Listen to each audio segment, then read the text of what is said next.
Hello. Let's talk about the difference between these major types of loop. I'm assuming you already know about for loops and have maybe used these other two, but just want a little more clarity on how exactly they are different from each other.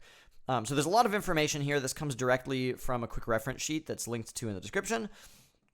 As you can see, each of these loops has the same elements. It's got a loop counter that you initialize in all three. You've got a loop test in all three. You've got a loop body in all three. So the major difference has to do with the sequence in which they execute and has to do with this idea right here for when you use them. So for loop, you always use when you know exactly how many times you want to loop. You want to loop 10 times.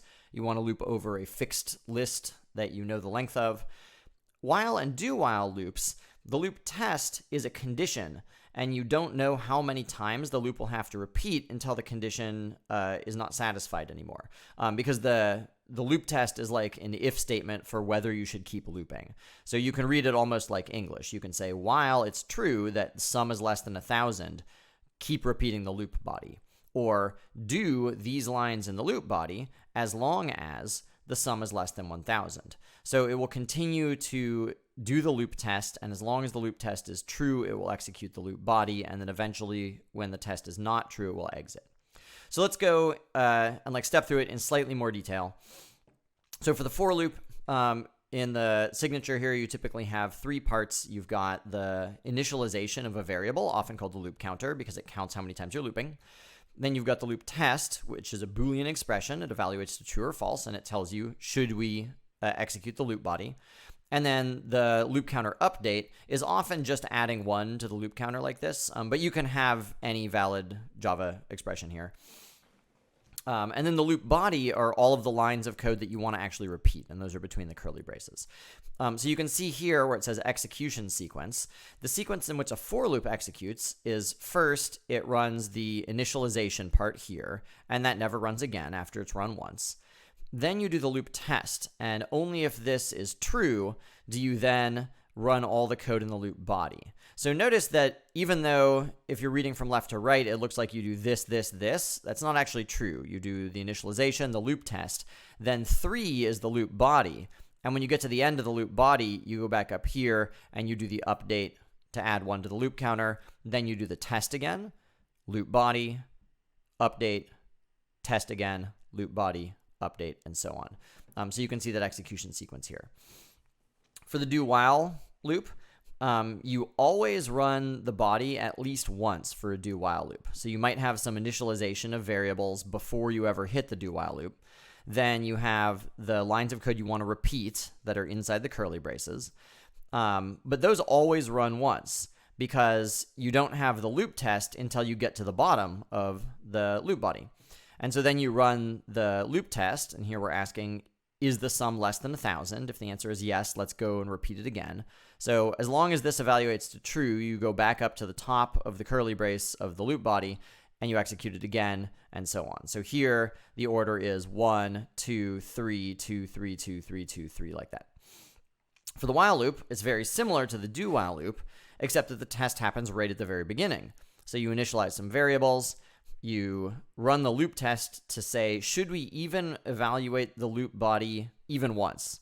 And if we had initialized sum here to be 10,000, if we said int sum equals 10,000, then this loop test would be false. Start like the very first time we hit it. It would say while 10,000 is less than 1,000. Well, that's not true. And so it would never run the loop body.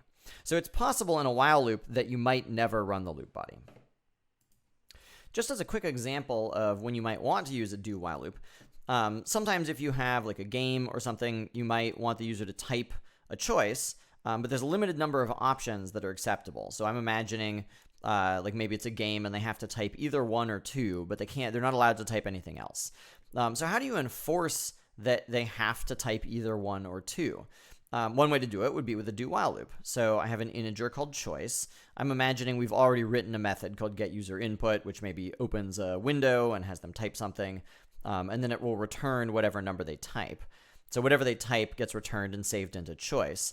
But then we can say keep doing this line that asks the user to type something as long as they didn't type anything acceptable. So as long as the thing they typed isn't equal to 1, and also it's not equal to 2. So if they type 1 or 2, it's cool. The while statement will be false, the while test will be false, and it will keep going and it won't loop. But if they type anything other than 1 or 2, this Boolean statement will be true, and so we'll go back up to the top and we'll make them do it all over again. Okay, so if you want to see this actually happening, let's go ahead and type in some of these examples. So here I've made an empty class. You can type along with me if you want to. PSVM, public static void main, is an auto-completing template in IntelliJ. So let's contrast while and do while. So I'm going to go ahead and type in the while loop example. So sum initializes to 0, I initializes to 0. Oops. So I'll say while sum is less than 1,000, or let's make it 100. Let's say sum plus equals I. If you don't know what plus equals I means, this is the same thing as saying sum equals sum plus I, like this. And then I'll say I plus plus. And I plus plus just adds 1 to I. Okay, so, and then at the end, let's display it took, and then I loops, get a sum of sum, just to display something nice at the end. Okay, so you can, of course, just run the code. Let's see what it looks like when we do that.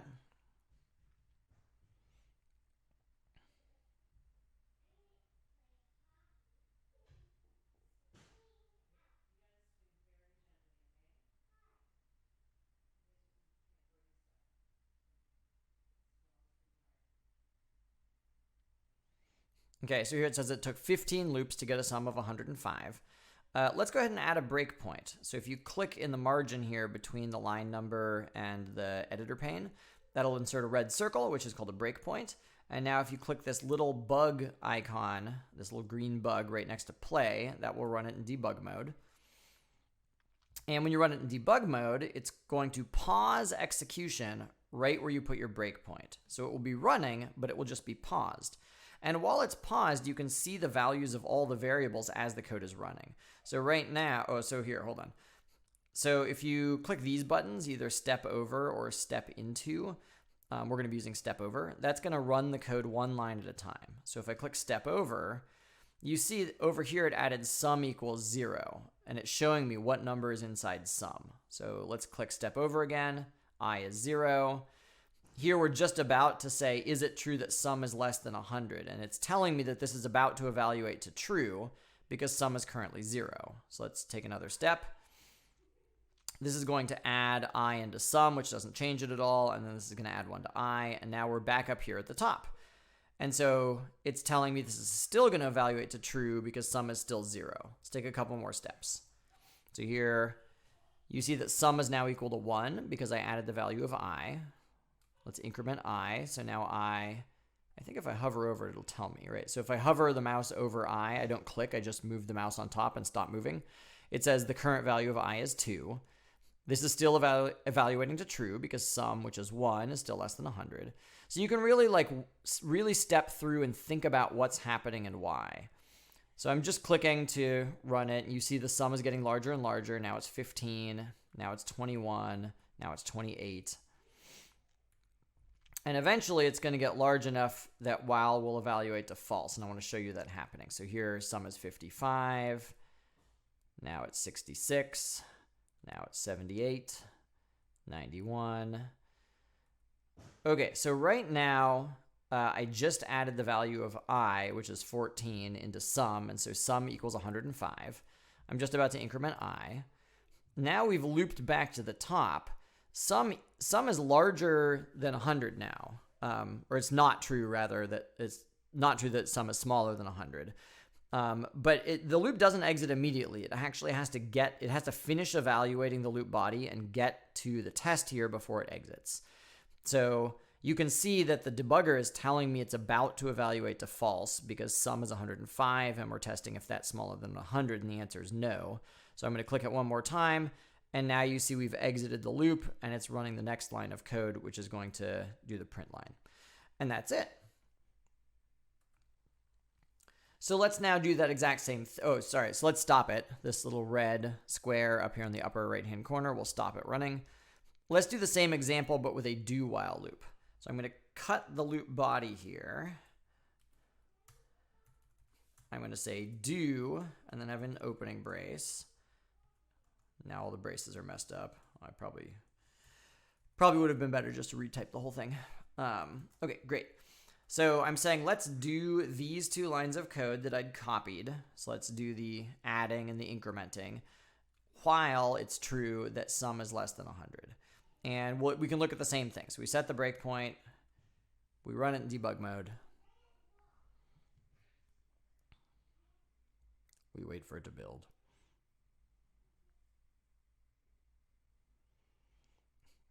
All right, and we're going to continue to step. So step, step. You'll notice here that we haven't run the while statement yet, but we're running the loop body once no matter what, which is what do while loops do. And so here I add. Now we run the while statement. It decides, yes, this is true, so we loop back to the top. So here, while statement is still true, so we loop back to the top. Still true, so we loop back to the top. So it's a very similar procedure to the while loop. It's just what I said. The pieces evaluate in a different order. Okay, well, I'm not sure it's worthwhile to step through the rest of the way, but you can definitely play with this on your own if you want to. I think that's maybe where we'll end. If you want to, you can look back at, well, here, let's see if I've got it. So this quick reference sheet has some typical examples of looping code.